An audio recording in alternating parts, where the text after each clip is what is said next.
Okay, hi everyone, it's PK here. I'm really excited. In this show, I'm going to be talking about Development 101. So many of you have already got investment properties. So many of you are about to get investment properties, but you're sort of thinking, hey, I've already made hundreds of thousands of dollars. I've already started my passive income journey, or I'm about to do that. How can I accelerate this thing? I've got some spare time. I've got some spare cash. It doesn't need to be hundreds of thousands. I've got a little bit there. How can I escape my 9 to 5, as cliche as that sound? How can I do that quicker? Because that's really where I was maybe 10 years ago, just over 10 years ago when I started this. I was actually consuming videos like this and audio like this. I was thinking, all right, well, I can do this buy and hold thing, but can I do something on the side whereby I can accelerate that? So I've got my friend Adam here, who is actually a pretty good developer, really successful developer. He has done more than 10, I think 12 actually, to be precise, 12 development projects made without kind of, coming across as, wanky and all that. He's made millions of dollars, all that kind of jazz. He's not the Mark Rolton, he's not the Dimfno Bahot that I know you guys know about, just grassroots developer, humble, quiet. You'll hear from him in a second. But I got him on this video, on this show, to really educate you guys how to go from where you are right now into your first development. How can you make sure that development is right for you? What is the potential that development can give for you? And what does it take to actually be successful in it? So kind of piling on the pressure here on Adam, but yeah, I'll give the mic over to him in a second, but thank you for joining us. And hopefully this episode brings a ton of value. Do you want to achieve wealth and passive income through property investing? PK Gupta, host of Oz Property Investment Mastery, will help you achieve passive income by buying top 5% growth and positive cash flow property and building a portfolio using data without you wasting months of time doing research, spending weekends at inspections, or dropping $10,000 to $20,000 on buyer's agents each time. So if you are confused and overwhelmed by the amount of contradictory information available online and don't know where to start, then this show is for you. Thanks for making time, Adam. That's all right. Thanks, PK. Thanks for having me. No dramas. So, I know you, of course, we've worked together for a long time, but if you could just, elevator pitch, or say, not sales pitch, elevator pitch or whatever, who are you and what's been your development experience? I know you used to be an engineer, you're quite a successful civil engineer. You made that transition because you didn't want to work for someone else for the rest of your life. Just talk us through that sort of background if you don't mind. Yeah, I suppose for the guys that are listening, we've known each other for a long time. We first met probably 8 years ago. I was working as a civil engineer. I did really well at uni, so I'm sure there's a lot of guys that are really well educated. You're in a 9 to 5 job. You're getting paid really well for it. I mean, I was a 22-year-old kid, really, finished university, but had a bit of experience, and on pretty much a 6-figure salary, not too far out of uni. So you get really comfortable being that sort of money. And what I actually did, which nobody else I saw do, I spent pretty much all of my savings on people mentoring me. So yeah, I was on a really good salary, but all my spare cash I spent on, first of all, I did a development course. I did that when I was 22, straight out of university. And I loved engineering. What I didn't like was working for somebody else, working for the boss. And at that time, I saw my boss and my boss's boss and my boss's boss's boss, and there was a lot of people up the tree. And I remember going to my boss's house. Actually, it was a couple of lines up, so it was like my third boss in line. I went to his house. He's in his late 40s, and I thought, you know what? You work on every Saturday. We're working 60, 70 hours a week. And I was thinking, you live in this house? Like, it wasn't anything special. And I think he had one investment property. And I'm like, this isn't for me. So for me, it was more about what I didn't want, or I saw what I didn't want. Loved engineering, loved running construction sites, doing design, absolutely loved all that stuff. First class honours at university. Once you finish, it means nothing. Yeah. Other than I've got it sitting in my cupboard at the moment, and on occasions I might look at it and think back, I remember all the hard work I did at university. PK, you probably relate to that. Yeah, I took the easier subject, Bachelor of Commerce, and because I didn't want to study, so I was just like, let's just go through this as fast as possible. Yeah, I was unfortunately one of those guys at uni that didn't do the partying. I waited till a bit after to do a very mild partying.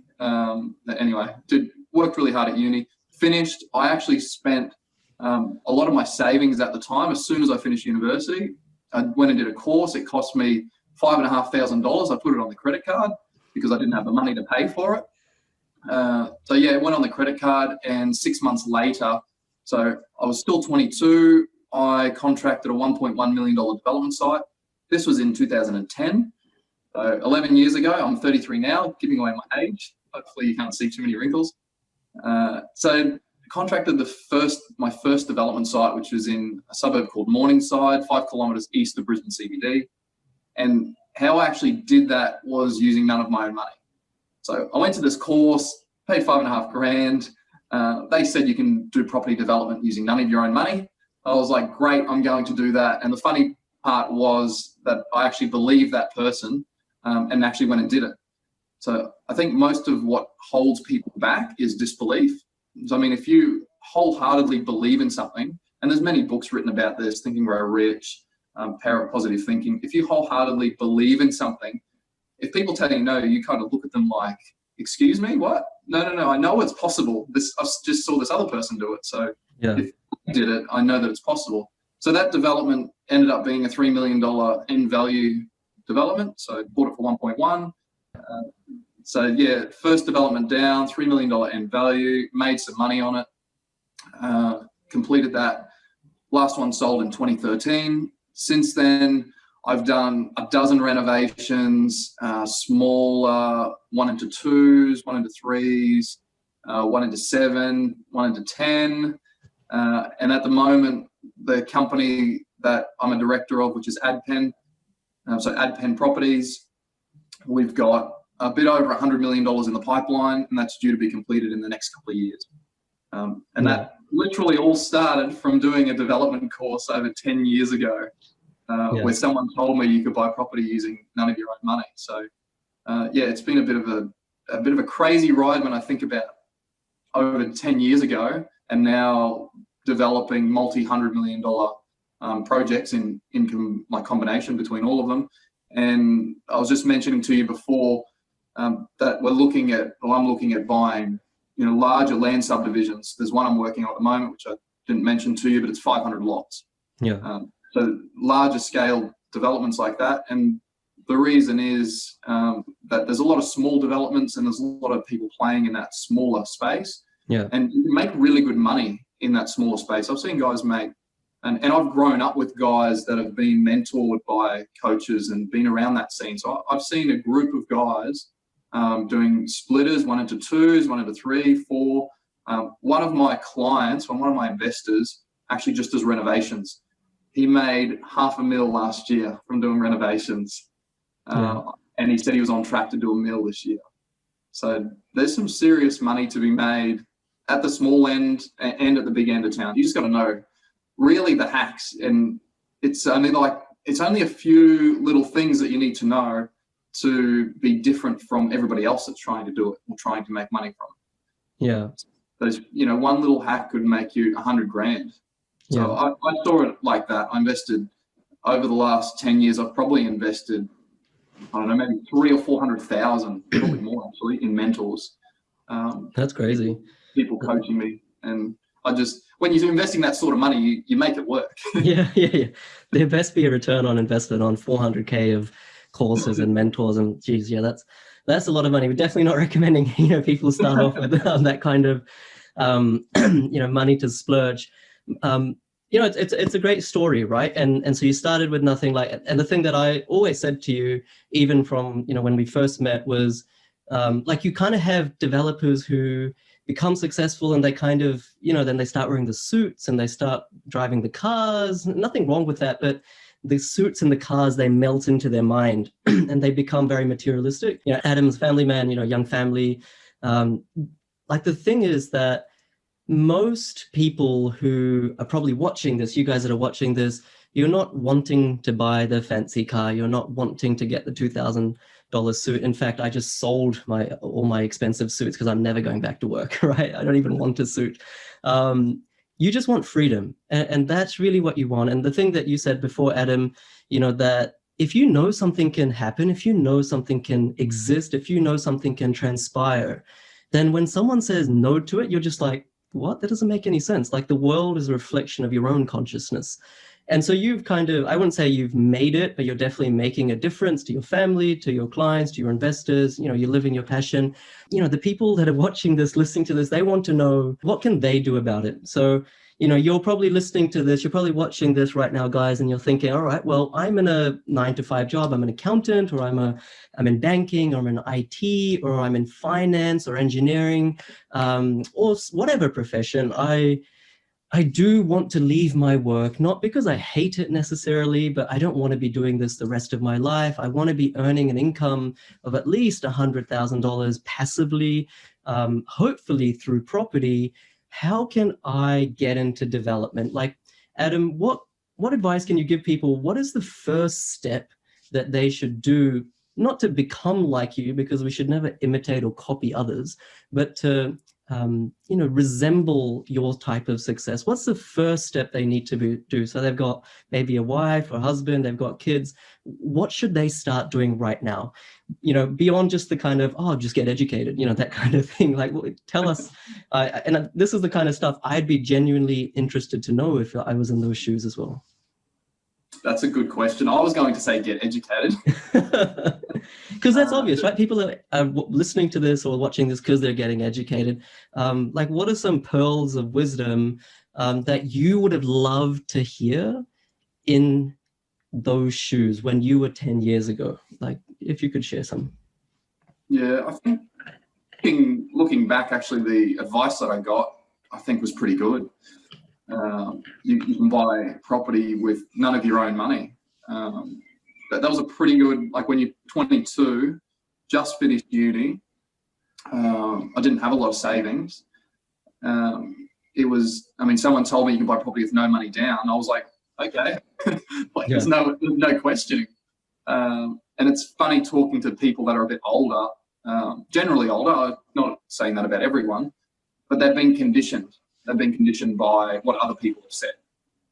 And you know as well as anyone, you can do, if someone's already done it, it's possible. So I'm a testament to that. There's a lot of guys that have watched me through the last 10, 11 years, and I've been involved in a lot of property groups over that time. Not so much in the last few years, but early on in the piece, I mean, I used to go to property meetups, meet a lot of people that were doing it, listen to other people that had done deals, and you just, I suppose, listening to people that have actually done it, being there, whether it's anything from renovation through to, you know, a large scale development, there's always little nuggets that you pick up along the way.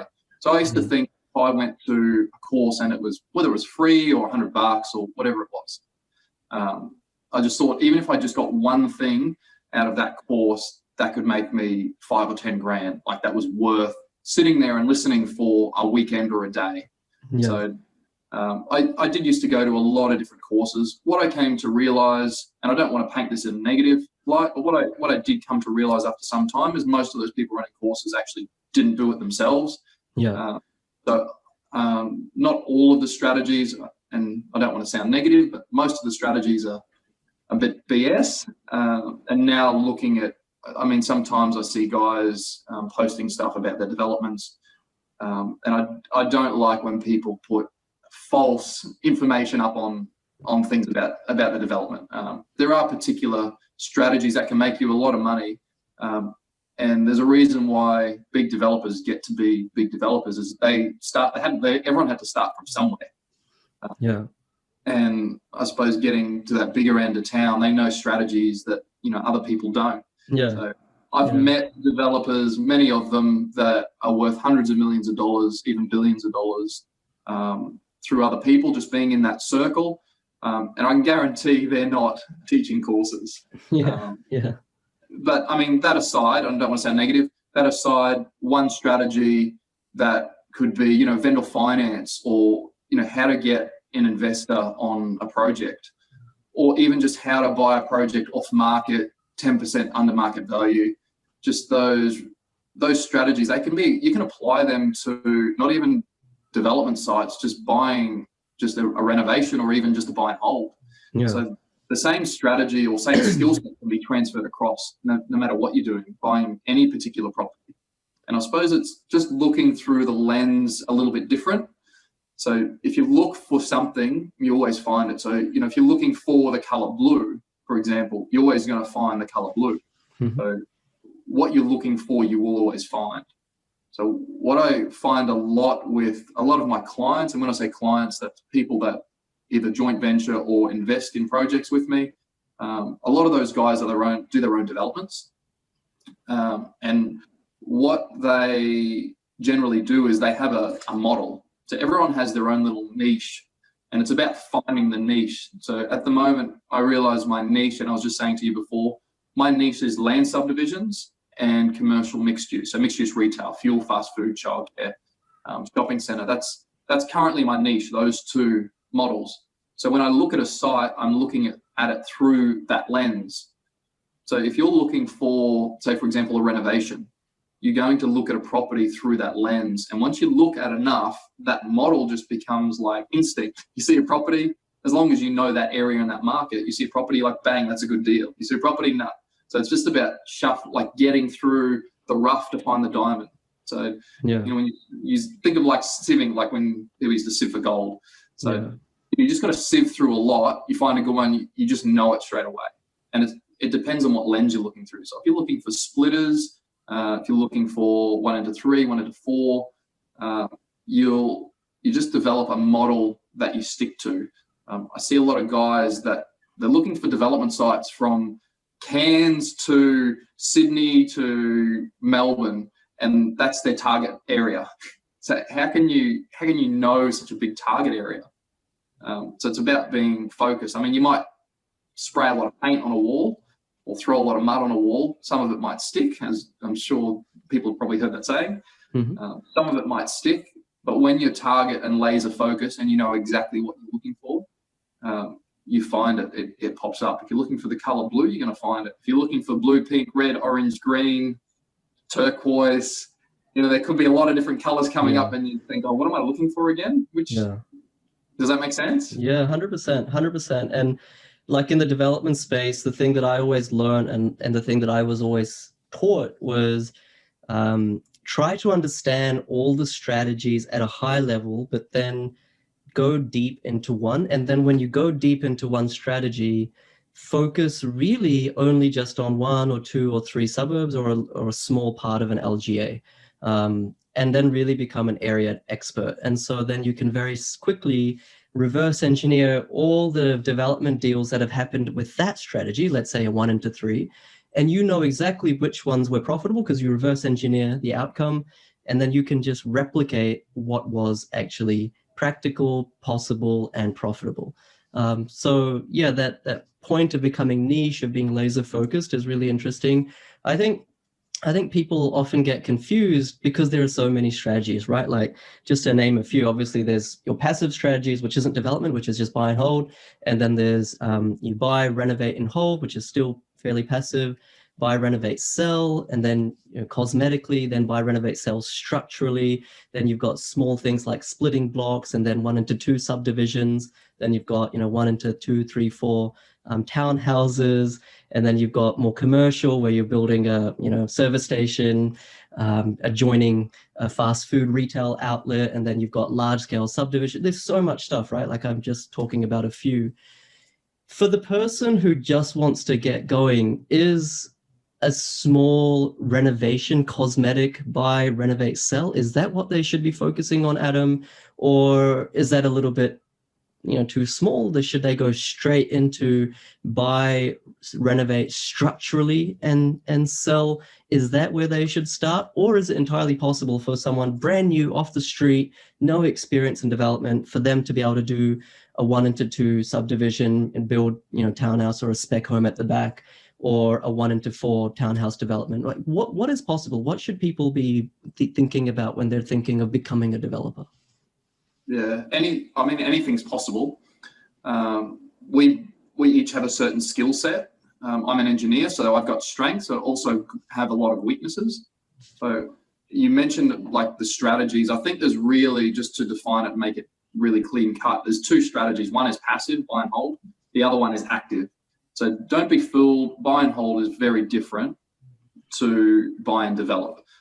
What I've found though is you make your money when you buy, and a lot of time is spent in actually sourcing the property.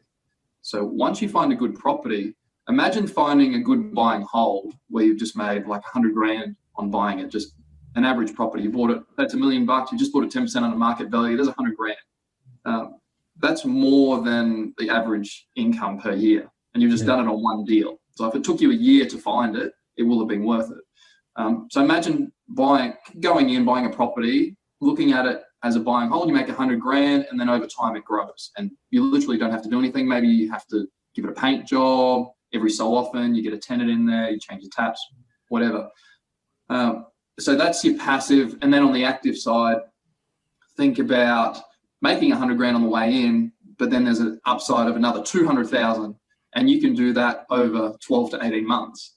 So all of a sudden you've like accelerated what like normal buy and hold, you've just accelerated the crap out of it. Yeah.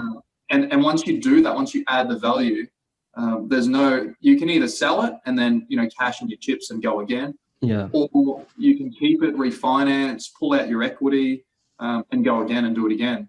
And there are particular ways that you can really buy unlimited properties. That finance space has changed a lot in the last 5-10 years. It used to be a lot easier to just keep buying properties, as I'm sure a lot of people would have told you. There is still a way to do it. It's a little bit more complicated than what it used to be. So it's really just about accelerating what you're like a buy and hold. You buy and hold, you're just waiting for the market. And really, when you come from a development perspective, you assume that the market's just going to go flat. And then think about, what about if the market goes down? How do you mitigate your risk? So first and foremost, you make your money when you buy. Development is just a manufactured growth as part of the property. Yeah. So your question, I haven't answered specifically your question yet about what strategy is possible. I once heard from someone to think big, start small. So learn a lot of mistakes, and you will. It's just inevitable. You will learn mistakes along the way. The reason I paid many hundreds of thousands of dollars for mentors over the years is I tried to avoid a lot of those mistakes, which paid off handsomely. I also still made a lot of mistakes. But yeah, look, I mean, there's no reason why someone with no prior experience cannot do a cosmetic renovation and make 50 or 100,000 on a cosmetic renovation. Same with, a 1 into 2. I've seen people do like 1 into 5, 1 into 10 with no prior education, no industry background into development. And also, I mean, in saying that, you don't actually need to do the construction to make money from development. A lot of it, and a lot of the wealth is actually made from the paper change. So that may be buying under market, buying in a great area similar to buy and hold, but then doing a paper change, like a change of use, or splitting the title. Like nothing physically changes on the property. Yeah. So it's more about connecting the people to the development as such. So you've got expert consultants. You don't need to be an expert. All you need to know is, hey, what's consultant A telling me, and can I get a better outcome out of consultant B? And yeah, that's a really good way to put it. I think you told me once, or it might have been you or someone else, that a developer is really just like the conductor in the symphony orchestra. You don't know how to play that trombone or the violin or the grand piano or any of that. You just know how to make sure that they are playing well enough and they are playing in sync. And so I know that one of the questions that people have is like, what is the process? So like, let's say we have found a corner block, a big house, 1,000 square meters, let's say in Brisbane City Council. Not our favorite council, but let's just go with that. No, we love Brisbane City Council. I've got many in here. Yeah, I know. Politics aside, but let's say you want to split that in 4, I'm just making this up, right? And you want to build 4 townhouses. Let's just go with that. Like, in a few minutes, can you maybe run through the high level process that someone has to go through from finding the site all the way to settling the last sale of the 4th townhouse? Like, what are the, I don't know, top 5, top 7, top 8 processes or key steps? What's involved with that? Just so people can kind of wrap their head around the entire process. Okay, all right. So I suppose step 1 is buying the property. And I prefer to buy properties off market, especially now that the market is hot. I don't rule out on market sites. So, buying well, you either buy from someone who's motivated or buy from a motivated agent. So on market, off market, generally off market or direct, you can get a better deal, hopefully. One thing you can get off market is terms. A lot of real estate agents don't understand terms. And what I mean by that is buying the property, and I'm sure everybody's heard of options. Everyone bangs on about options. But really, there's actually really simple ways to do options without an option contract. An option can be, an option for those people that don't know is the right but not the obligation to purchase. So you control the property without actually owning it. And from a developer's perspective, that's really great to be able to control it. It means you can lodge the application and you can do a whole lot of stuff without paying all the holding costs or having the risk of owning the property. So first step is buying the property, getting it under terms. So an option term could be like 90 days due diligence, subject to, it could be subject to a permit. So that permit could take 6 or 9 months to get through. I suppose the second phase of that is probably the planning. It's about getting the planning advice, making sure the zoning is correct to do 1 into 4. And in Brisbane City Council, for those people that are local, there's some inner city pockets that used to be zoned LMR, low medium residential, and you could buy an 800 square metre block, demolish the house if it was post-war, demolish the post-war house, and you could build 4 nice townhouses, driveway in the middle. That makes sense to you? Driveway in the middle, 2 at the back, 2 at the front. So it's about getting the planning advice and the right planning advice and getting it in writing. So you do that once you've got the property tied up. But you'll know what it is, because one thing that most people don't teach is they teach all these strategies. And like you said, it's like, well, what strategy do I do? What am I looking for? I'm looking for everything. And then 6-12 months later, what do people find? They find nothing.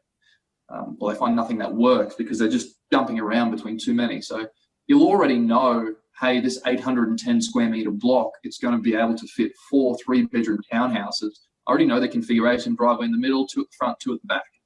And I already know that I can fit 3 bedrooms, 2 bathrooms, 2 cars. So this was really popular about 10 years ago, right? I haven't really looked at this space for quite a long time. So it's about knowing your model. So before you even get the planning advice, you already know what it's going to come back at. So one thing with the planning advice is there's a lot of overlays. So that could be flooding, environmental. What else is some bushfire now? Bushfire is quite, that's changed a lot with the Victorian bushfires. So just making sure your overlays don't constrain the site. So you might have an 800 square metre block. You go, great, I'm going to do 4 townhouses. And then your planner comes back and says, oh, you've got a bushfire offset. And so that will mean you might lose 1. So all of a sudden you're into 3. So you just need to know what you're going to get.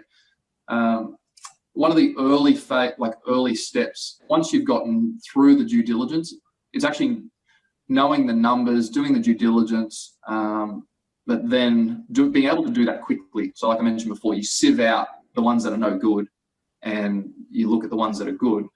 So finance is pretty key. You've got to work out very early on how you're actually going to finance it, unless you've got cash. Yeah. Unless you're planning to settle the site and do the development in cash, which I don't know many people doing that. So finance, all that is either getting money from the bank or another source, using other people's money to leverage and buy the property. So that could be buying the property with a bank for 80 or 90% LVR. You could settle it on a residential loan and then look to refinance to do the construction later. Or you might borrow money from friends, family. You might approach an investor that you met at a meetup group, say, for example, and they could put in the deposit, or you could joint venture together. So there's 101 different ways that you can do it. But ultimately, just to wrap up all of it, it's getting finance, being able to finance, 1, the purchase, but then 2, actually delivery of the project. For a development that size, so you'll say it's a 1 into 4, Financing is a lot easier because it is a small scale. So you might be able to get away with residential finance. So it's with finance, one thing I learned very early on is make sure you've got a good broker. Good brokers are far and few between, so I found. So one key thing, which I was just telling somebody earlier today, is, if your broker's not giving you the answer you want, just compare it to somebody else. I went through 20 brokers on my first development site. 20. Wow. Easy went through 20. And, out of all of that, I only use 2 key brokers now.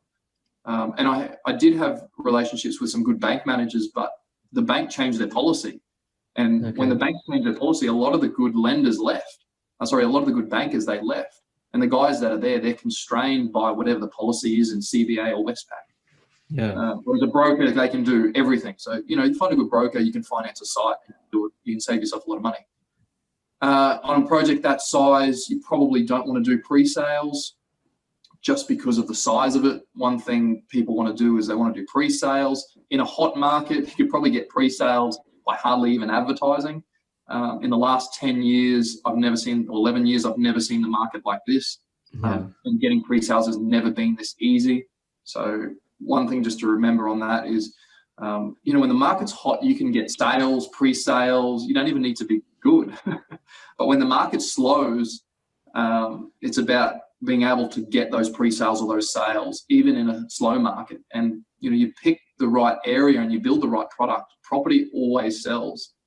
So it's about also mitigating your risk on the exit. So, if you can pre-sell, it de-risks everything. And there's a lot of different strategies that we use to pre-sell properly. So it's all about the marketing collateral to pre-sell.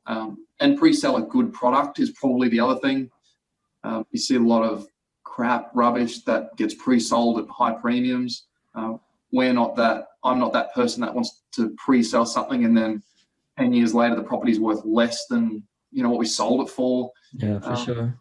So, and also I retain some of the properties as well. So if I'm retaining something, I want to know that it's going to grow in value. So I suppose first step is buying. Second one is doing the due diligence and making sure the numbers stack. Doing the documentation, so lodging it with council. Hopefully this isn't too long-winded. Lodging the documentation to allow you to get the permit with council. Yeah. Then it's about getting the permit, getting it approved, pre-selling, financing. Then you've got, so this is even before you construct it, right? Yeah. There's a lot of stuff. So everyone's like, oh, well, my builder's a developer. Well, that's great. I've seen a lot of builder developers make no money. I've seen a lot of builder developers make heaps of money, but the skill set is building, construction is just one of a number of different skill sets. Same with an engineer. People might be thinking, oh, you're an engineer, you already know. Well, actually, an engineer is being an engineer is such a small piece of the pie. So yeah, before you even construct, you've got to get all your approvals, and that's from council, and then you get your building approval. I'm not a builder personally, so I engage a builder, and I'm not the expert at building, so I engage a good builder. They build it, and then you get completion, settlements, and if you're doing some sales at the end. So hopefully you can wrap that up quickly. Maybe if you repeat that back, and hopefully I haven't covered too much information and made it too convoluted. No, I think that was really, really well explained.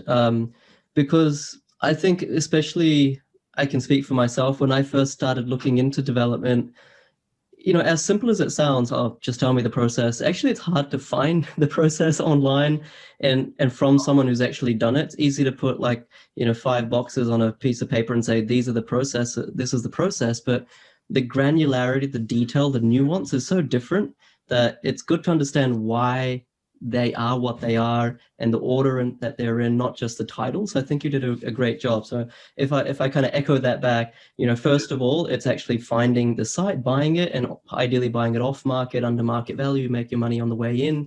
And then once you've bought that site, you might have some terms where you're not fully committed just yet. And then you do your due diligence. You make sure that you can actually develop what you want to develop. You find the highest and best use of that site. And once you have that kind of feasibility, to some extent, in stone, then you can lock in your finance, whether it's through a friend or family, bank, private, whatever it is. And then you can go through the process of finalizing the permits, lodging your application, getting the application, getting the building approval, tendering out to the builders, getting the thing built, and then selling it. So none of this is, quote unquote easy, but I think what I would tell myself, and I think what people would love to hear, is that it's not actually that hard either. Like oftentimes it can become super overwhelming, super confusing. And we're not talking about a couple of $1,000s. We're talking hundreds of thousands of dollars, and people kind of just buckle in fear. It doesn't sound like you were in that boat when you started, Adam, but I can definitely remember, like, when I was exposing myself to my first developments, I wasn't doing them personally, but being involved with them, I was kind of like, oh, like this is, it's a lot going on. So I think it's really important for people to hear the process. Thanks for sharing that. And maybe what we'll sort of finish up on this session, and guys that are listening, please let us know if this is valuable. Leave a yes below if you want more content, more episodes, more shows, more videos on property development. If you want to know how to make lump sum profits, if you want us to go deeper into the process, if you want us to talk about more deals, leave a yes below, and that way we'll get some reciprocation. Actually do that. I think the last thing that I'll ask from you, Adam, is like someone who's kind of, you're young, but you've kind of been there, done that to some extent. For someone who's looking for their first property development, they're looking for their first deal, what are like the 3 biggest pieces of advice that they can learn from you? You've done all the way from a cosmetic reno, structural reno, townhouses, commercial, service stations, all that kind of thing. Maybe it's a principle, or maybe it's actually a very practical hack or practical suggestion from your real world experience. What are 3 pieces of advice that you could give to someone who's really just trying their hardest to get out of their 9-to-5? Yeah, okay. I suppose think of it like building a house, because that's development in its simplest form. So don't overcomplicate it. It doesn't need to be complicated. Leave that for your consultant. So probably number 1 is don't overcomplicate it. It's not complicated. Vacant land, you build something on it, somebody lives in it if it's resi, or if it's commercial, somebody leases it and a business goes in there. That's as simple as it is. It's probably number 2, it's active. You need to actively find the property. You've got to drive your consultants, and you're the one that's going to make it happen. But that active input pays handsomely. And obviously it allowed me to quit my job very early on in the piece. And actually, when I quit my job, I went to a new level because I had so much more time. And it's funny how people say, I've got no time. And I don't want to bang on too much, actually. Let me do the third, and then I'll tell you the excuses I hear. Why I can't be active. So 1 is keep it simple. Number 2, I think, is find a model that works. Have a look in your local area for developments that people are doing. A good telltale sign of profitable developments is stuff that's getting built. So if you're in a suburb and there's lots of developments, generally people are making money. So at the time I was in Morningside for my first development, there were other development applications in play. There were really successful developers doing developments in that suburb. So I remember one thing someone said to me really early on in the piece was, yeah, that's a really, like someone that knew Brisbane, that's a really good suburb, and we're looking for developments in that. That was another developer. So yeah, good telltale sign. Get a model that works, that successful developers are using. I think the third one, like everything else, and I don't want to sound too like methodical, but I think it's just start doing something. Start looking for development sites, start educating yourself. There's a lot that you can do online, and even through your local councils that you never used to be able to do. You used to have to actually go into council. So you can be on your computer at any time of the day. You don't even have to be at that location now. You can be sitting by the beach or at a cafe, and you can be looking at other people's development sites, because that's all public information. So all of the application material is public information. And just get an idea on just something as simple as building a house or doing a 1 into 2. All that information is readily available through the council's website. I'd be highly surprised if there wasn't a single council in Australia that, and someone will probably correct me if I'm wrong. I don't know of any council in Australia that doesn't have all of their stuff online. So just search for your local council, and most of them have gone to a system called PD Online, where you just search the address of the property and it brings up everything. So it will bring up the house application. If someone's put in an application for a swimming pool, it'll bring that up as well. It'll bring up the 1 into 2. So you can kind of get an idea without even having to do it yourself. You can even just step through the process that somebody else has gone through. So if you're thinking about doing a development, have a look in your own area, look where there's developments happening, write down the address and go just search the address. Search, like Brisbane City Council, PD Online, or planning scheme constraints or something like that. There's some councils have different iterations of the same thing. Search for that address and you can bring up all of that information pretty easily. You can have a look at the plans, the consultant reports. But yeah, just start was the last one. Just start. Honestly, people come with excuses, and we've all got our own excuses. I have my own excuses sometimes why I don't wake up when it's freezing cold and go and exercise.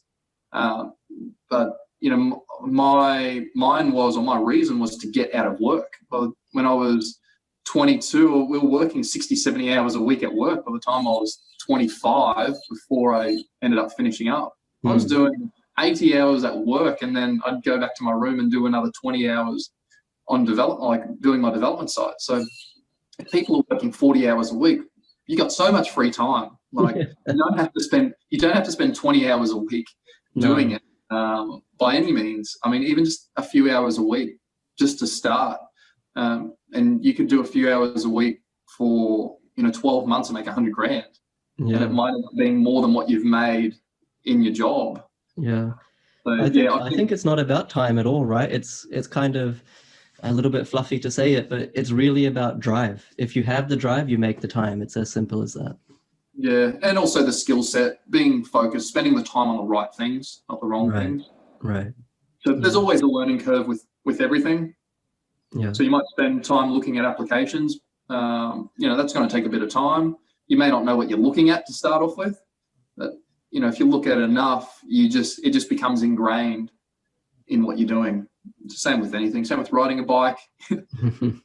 Really, there's a lot of people that are doing development. There's a lot of people that are making really good money, there's no reason. I've seen all walks of life, or people of all walks of life doing development. Not educated, highly educated, chefs, butchers, IT consultants. There is no skill set. There's no qualification. You don't have to go to uni to do a course. You don't have a $50,000 HEX debt. You don't need any qualification. No one's going to ask you for your resume. No, you're your own boss, right? I think that's the thing. There was this book I read once. It wasn't Think and Grow Rich. I think it was some other one.